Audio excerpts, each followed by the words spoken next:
I used to think the worst feeling was shame. It's not. It's silence.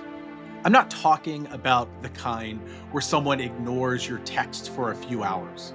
I mean holy silence, the kind where you kneel at the edge of your bed, whisper a broken prayer, and it falls like a rock into an empty well. No echo, no warmth, no reply. Just God doing what he does best, ghosting me. I went back to church last Sunday, not because I wanted to, but because guilt has a rhythm, and I hadn't heard a worship band in 6 months. I wore a collared shirt, sat near the back, sang the parts I remembered, skipped the parts that said freedom. No one made eye contact, except the usher who smiled like he'd just forgiven me in advance. During the sermon, the pastor said something about sin being not who you are, but what you do. I nearly laughed out loud. If only it were that simple. I stayed for communion, thought maybe the bread would taste like grace again. It didn't. It tasted like cardboard. After the service, an old friend from my men's group said he missed me, said he hoped I was doing the work. I told him I was. I lied. He nodded like that was good enough. Then he handed me a tract about sexual purity and said, "You're still his son, brother." I wanted to ask, how do you know? Because if I were still his son, wouldn't he show up? Wouldn't he say something? Anything?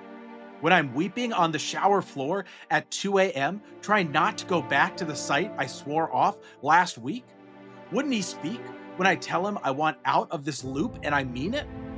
But he doesn't. He just watches.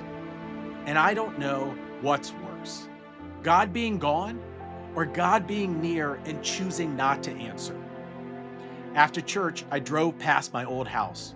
Janelle's car was there. So was a second car, someone else. My stomach turned. I parked down the street and just sat there, sweating, listening to my engine tick like a countdown to nothing. I thought about texting her. I thought about getting out and walking up the steps and asking to see Israel. But I didn't, because I don't have the right anymore. I gave it up in one click at a time. So I drove to the one place I knew I could disappear, a bathhouse in the warehouse district. I didn't go inside, just sat in the parking lot and listened to the muffled music through the walls. I told myself I was stronger this time, that I just needed to be near the noise, near the neon, near anything that felt more present than God. I ended up in the alley behind it, smoking a cigarette I bummed off a guy who didn't ask any questions. I told him I used to be a preacher. He laughed and said, "Aren't we all?" I smiled. For once, it didn't feel like a lie. That night, I didn't relapse, but I didn't pray either.